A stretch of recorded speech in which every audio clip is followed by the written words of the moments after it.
जय श्री कृष्ण। राधे राधे। ओम नमः शिवाय। सोमवार के दिन हरतालिका का व्रत होने से इसका महत्व बहुत अधिक बढ़ गया है। भगवान शिव की और माँ पार्वती की कथा कहानियों का हमें ज़्यादा से ज़्यादा श्रवण करना चाहिए। आज मैं आपको श्रवण कराने जा रही हूँ पुष्पदंत और माल्यवान की कथा। कौन थे पुष्पदंत और माल्यवान? क्यों मिला था इन्हें श्राप?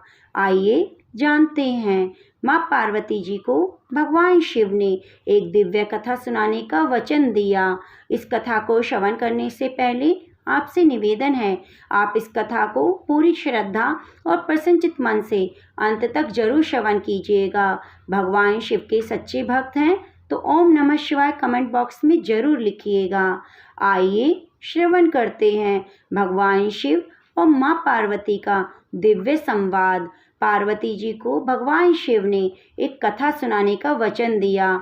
तब पार्वती जी ने नंदी को आज्ञा दी कि भगवान द्वारा कहानी सुनाते समय कोई भी व्यक्ति अंदर न आ पाए। इसके बाद भगवान शिव कथा सुनाने लगे। प्रिय, एक देवों की सृष्टि है जो सदा सुखी रहते हैं, दूसरी मनुष्यों की जो सदा दुखी रहते हैं। इसके विषय में तो तुम सब कुछ जानती हो, अतः मैं इनके विषय में तुम्हें कोई कहानी नहीं सुना रहा। आज मैं विद्याधरों की कहानी सुनाता हूँ जो देवताओं और मनुष्यों का मिला जुला रूप है। भगवान शिव जिस समय कहानी सुना रहे थे, उनका एक विशेष कृपा पात्रगण पुष्पदंत द्वार पर आ खड़ा हुआ।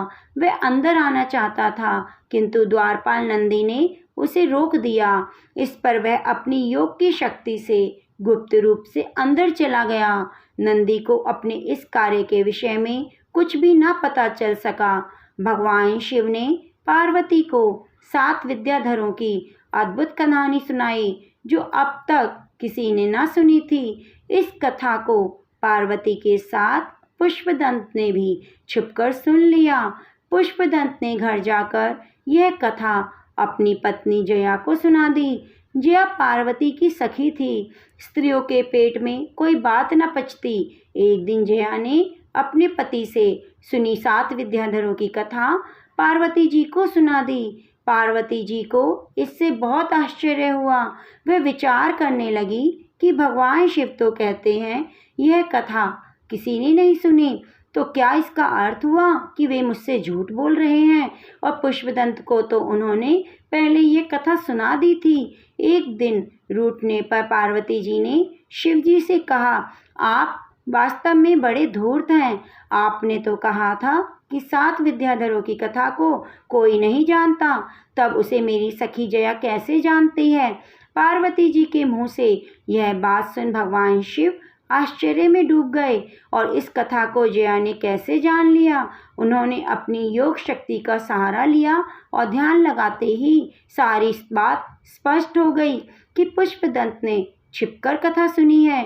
भगवान शिव बोले, प्रिय, मैं सत्य कहता हूँ, पहले जया भी यह कथा नहीं जानती थी। उस दिन जब मैं तुम्हें यह कथा सुना रहा था, पुष्पदंत योग बल से छिपकर यहाँ आ गया और उसने यह कथा सुनी और उसी ने जया को सुनाई।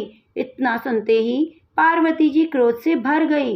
उन्होंने तत्काल पुष्पदंत को बुलाया। उन्हें माल्यवान नामक एक अन्य गण पर भी क्रोध आया, उसे भी बुलाया गया।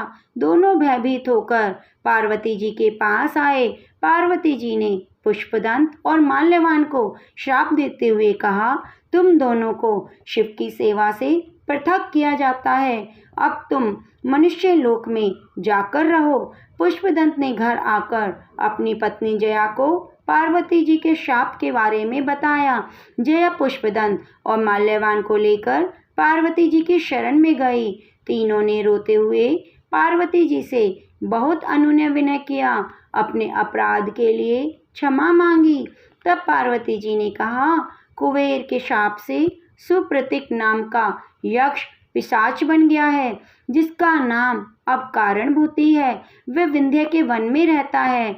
जब पुष्पदंत उससे मिलेगा तो उसे अपने शाप की याद आ जाएगी। इसके विषय में सुनाने पर पुष्पदंत को शाप से मुक्ति मिल जाएगी।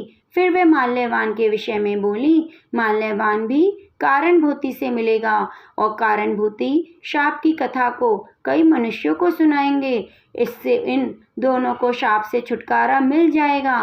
पार्वती जी के इन शब्दों को सुनकर उन तीनों ने राहत की सांस ली। समय बीतता गया। तब कभी पार्वती जी ने शिव जी से पूछा, भगवान, मैंने आपके जिन गणों को शाप दिया था वे दोनों इस समय कहाँ पर हैं?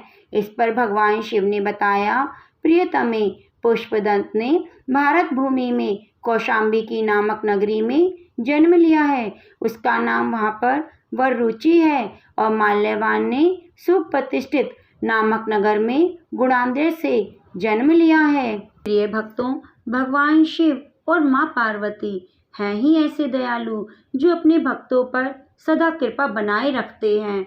अगर कोई व्यक्ति गलती से भी कोई पाप करता है और लेकिन अपने सच्चे हृदय से क्षमा प्रार्थना करता है तो भगवान शिव उसे क्षमा करके अभय दान देते हैं। कथा को अंत तक सुनने के लिए आपका बहुत बहुत धन्यवाद। आप हमारे चैनल को सब्सक्राइब जरूर कीजिए और बेल आइकन को दबाना ना भूलें। मिलते हैं ऐसी ही धार्मिक कहानियों के साथ।